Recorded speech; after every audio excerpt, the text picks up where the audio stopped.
이번 시간에는 재림론 3부 강의가 되겠습니다. 3부 강의는 예수님이 왜 구름 타고 오신다고 했느냐입니다. 그 이유는 첫 번째 이유가 있고 두 번째 이유가 있습니다. 그러나 먼저 그 이유를 알기 위해서는 구름에 대한 의미부터 알아야 됩니다. 구름이 무엇을 비유했느냐 하는 것을 알아야 된다는 말입니다. 원리강론 재림론 119 강의 때 예수님은 구름 타고 오신다고 했지만 실제에 있어서는 여인의 몸에서 지상 탄생한다고 했습니다. 그러면 구름 타고 한다고 하셨는데 구름의 의미는 무엇이냐? 요한계시록 17장 15절에 음녀가 앉은 물 이렇게 표현했습니다. 그리고 그 물은 만 백성과 만 민족, 나라라고 했습니다. 따라서 음녀는 타락한 인간입니다. 그가 앉은 물이 백성과 나라를 타락한 백성과 타락한 나라를 다라고 했으니 그 물은 타락한 물이라는 뜻입니다. 그러면 그 물이 증발해서 구름이 됩니다. 구름은 어디에 떠 있습니까? 하늘에 떠 있습니다. 물은 땅에 있습니다. 성경에 보면 하늘의 의미와 땅의 의미는 이렇게 설명합니다. 하늘은 선주권을 의미하고 땅은 악주권을 의미합니다. 하늘은 선을 의미하고 땅은 악을 의미합니다. 하늘은 하나님이 함께하는 곳을 의미하고 땅은 사탄이 함께하는 곳을 의미합니다. 그 얘기가 뭐냐? 예수님께서는 여인의 몸에서 땅에서 탄생해서 하셨습니다. 그러나 성경에는 하늘에서 내려온 인자라고 표현합니다. 그리고 하나님은 무소부세 하시기 때문에 하늘에도 있고 땅에도 있고 물속에도 있습니다. 아니 계신 곳이 없습니다. 그런데 성경에는 하늘에 계신 우리 아버지라고 표현했습니다. 즉 하늘은 공간적인 하늘을 의미하는 것이 아니라 하나님이 함께 할 수 있는 세계, 선주권의 세계를 의미하는 것입니다. 따라서 이 물은 타락한 죄악의 세계를 의미하는 것입니다. 물이 증발해서 구름이 되어 하늘에 떠 있습니다.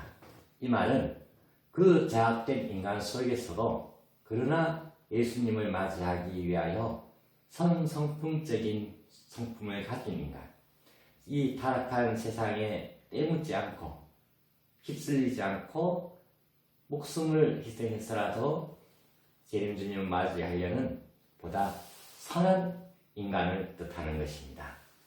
많은 사람이 모여있는 궁정을 향하여 구름대 같다라고 합니다.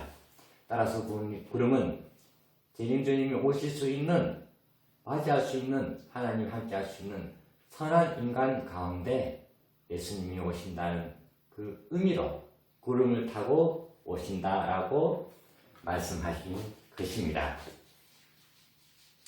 이런 의미에서 구름의 의미를 알았습니다. 그렇다면 예수님께서 왜 구름 타고 오신다고 했느냐? 그 의미의 첫 번째 이유와 두 번째 이유를 알아보아야 되겠습니다. 그러면 예수님께서 왜 구름 타고 오신다고 하셨느냐? 그 첫 번째 이유는 누가복음 17장 23절에 내가 다시 올 때 사람들이 너희에게 말하되 보라 여기 있다, 보라 저기 있다 하리라. 그러나 너희들은 그들을 쫓지도 말고 섬기지도 말고 따르지도 말아라 라고 했습니다. 그것이 무슨 말이냐면 예수님이 재림하실 때가 되면 거짓 재림주가 나타난다는 것입니다. 아무리 미천한 사람이라 할지라도 그가 어느 정도 영적인 수준이 올라가면 자기가 재림주로 자처하고 나서게 되는 것입니다. 그래서 자기는 참 재림주님 아니면서 거짓 재림주님에서 자기가 재림주다 나를 믿고 따르라 하는 현상이 일어날 것을 아시고 하신 말씀인 것입니다. 과거에도 자기가 재림주님이라는 사람이 많았지만 오늘날에도 자기가 재림주님이라고 하는 사람이 많습니다. 이러한 사태를 막기 위해서 구름 타고 온다고 하신 것입니다. 따라서 거짓 메시아가 아무리 훌륭하게 보여도 구름 타고 오셨지 않았으니까 그를 따르지 말고 쫓지도 말라고 말씀하신 것입니다. 두 번째 이유는 기독 성도들을 격려하시기 위함입니다. 기독 성도들이란 예수님을 메시아로 믿는 최초의 성도들을 기독교 성도들이라고 합니다. 첫째로 믿었기 때문에 초대 기독 성도들이라고 합니다. 초대 기독교. 기독교는 언제부터 생겼느냐? 예수님이 이스라엘 땅에 메시아로 오셨을 때 유대인이 있었습니다. 그것을 유대교라고 합니다. 유대인은 아직까지도 예수님을 메시아로 믿지 않습니다. 그 이유는 세례요한이 불신했고 또 그 시대도 구름 타고 온다고 했는데 예수님은 구름 타고 오지 않았고 여러 이유에서 예수님을 메시아로 믿지 않고 있습니다. 그리고 예수님은 12자를 찾아 세워서 예수님을 믿게 하고 복음을 전파하게 합니다. 그 12제자가 유대교에 퍼졌는 것이 아니라 로마 식민지 아래에 있는 이방 나라에 퍼졌고 그리고 그들이 예수님을 믿고 오늘날 복음을 전파하게 된 것입니다. 그 예수님을 메시아로 믿는 그 성도를 향하여 기독교라고 합니다. 그런데 예수님을 믿고 따르는 그 기독교인들이 처음에는 로마 제국으로부터 박해를 받았습니다. 순멸을 당했습니다. 또 유대교로부터 핍박을 받았습니다. 따라서 그 환란이 너무 컸습니다. 그래서 예수님께서는 그 기독교 성도들을 격려하시기 위해서 예수님이 천사장의 나팔 소리와 함께 구름 타고 오신다라고 말씀하신 것입니다.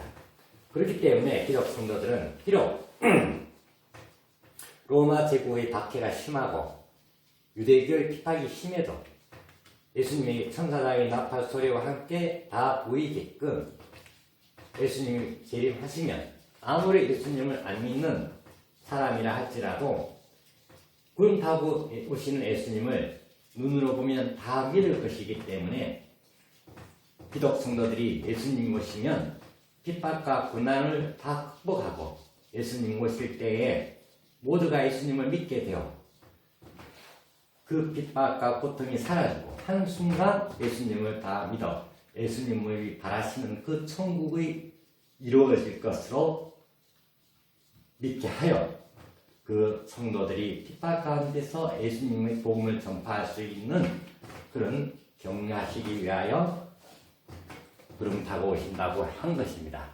그래서 마태복음 10장 24절을 보면 내가 진실로 이르니 너희들이 이스라엘 동네를 다 다니기 전에 내가 오리라 라고 말씀했습니다. 기독 성도들은 아직까지도 예수님이 구름 다 와놨으므로 예수님은 재림하시지 않았다고 합니다. 그런데 예수님께서는 앞뒤가 안 맞는 말을 했습니다. 내가 진실로 이르니 이스라엘 동네를 다 다니기 전에 내가 오리라.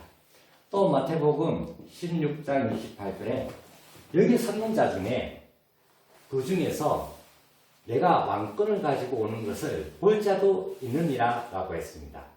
따라서 예수님께서는 구름 타고 오시고 누구나 다 알 수 있게 오시고 그리고 또 당감을 것으로 이야기하셨기 때문에 순교를 당하면서 핍박이 심하지만 기독 성도들은 자기 당대 자기 사야 있을 때 예수님 오실 것으로 믿고 복음을 전파하는 것입니다. 그렇게 말씀하셨기 때문에 초대 기독교가 세워질 수 있었던 것이고 오늘날 기독교는 세계를 제패하고 이루었던 것입니다. 따라서 예수님은 거짓 재림주님, 즉 성경상으로 적그리스도의 미혹을 막기 위해서 구름 타고 오신다고 하셨고 복음을 전파하는 핍박을 받으면서 순결당하면서 예수님을 증거하는 기독 성도들을 격려하시기 위하여 구름 타고 오신다고 했습니다. 그런데 오늘날 예수님이 오셨다라는 정파도 있습니다. 어떻게 오셨냐? 구름 타고 오셨는데 영적으로 오셨다. 육체로 쓰시고 오시지 않고 영적으로 오셨다고 주장하는 교파도 있습니다. 그러나 예수님께서는 분명히 각인이 다 보게 온다고 했습니다. 각인이란 일반 사람을 의미합니다. 아무리 예수님 영적으로 오신다면 영통인만 볼 수 있습니다. 쉽게 말해서 귀신을 볼 수 있는 사람은 무영통인, 무당 이런 사람입니다. 그러나 일반 사람은 볼 수 없습니다. 각인이란 말은 일반 사람도, 어린아이도 다 볼 수 있게 온다고 했습니다. 따라서 영적으로 왔다는 주장은 맞지가 않습니다. 반드시 육체를 쓰시고 오시는 것입니다. 그런데 재림론 1, 2부 강의 때 예수님은 그렇게 말씀하셨지만 그것은 신앙 적그리스도의 때의 미혹을 막기 위해서요.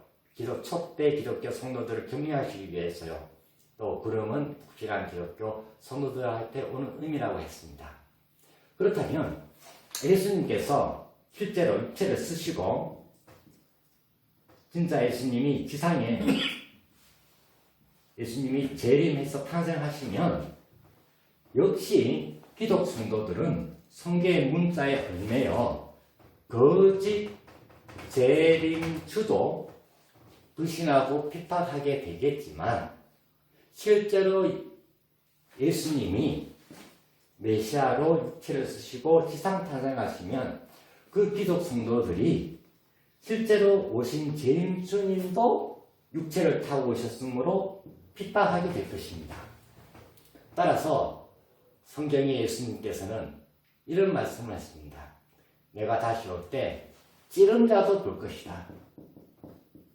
찌른 자는 로마 병정입니다. 로마 병정은 죽고 없습니다. 그런데 어떻게 로마 병정이 주님이 구름 타고 재림하시면 볼 수 있겠습니까? 찌른 자는 어떻게 해석을 해야 되냐면 재림 주님이 오시면 핍박하는 자로 해석을 해야 됩니다. 예수님이 구름 타고 온다고 했는데 실제에 있어서는 여인의 몸에서 육신을 타고 지상 탄생하시면 기독 성도들이 재림 주님을 눈으로 보면서도 구름 타고 오시지 않았으니까 그를 핍박하게 될 것을 아시고 하신 말씀인 것입니다. 따라서 구름 타고 온다고 말씀하셨기 때문에 거짓 메시아를 믿고 따르는 성도들을 막는 그런 부분도 있지만 반면 예수님이 육체를 쓰시고 진짜 메시아가 재림해도 그 재림 주님을 보고서도 구름 타고 오시지 않았다고 해서 핍박하는 기독 성도들이 생기는 이런 두 가지 이런 현상까지도 일어나는 것입니다. 따라서 예수님께서는 구름 타고 오신다고 한 그 이유가 있지만 그러나 그 이유 때문에 또 본인이 실제로 재림하셔도 핍박 당하실 것을 아시고 찌른 자도 볼 것이다 라고 언급한 것입니다. 이렇다면 실제 메시아가 지상 육신을 쓰고 탄생해도 예수님을 참다운 참 메시아를 믿고 따른다는 것은 정말 어려운 것입니다. 그러면 어떻게 거짓 메시아와 진짜 메시아를 구분할 것이냐? 그것은 참 메시아가 오면 그때가 되면 이 모든 사실의 비밀을 밝히 알려주시는 것입니다. 그러므로 그 성경의 비밀을 누구나 공유할 수 있게끔 모순성 없이 인정할 수 있게끔 밝히시는 그분이 바로 참 메시아인 것입니다. 그러면 그 참 메시아가 어디로 오실 것이냐? 그것은 재림론 4부 강의에서 설명하도록 하겠습니다. 이상입니다.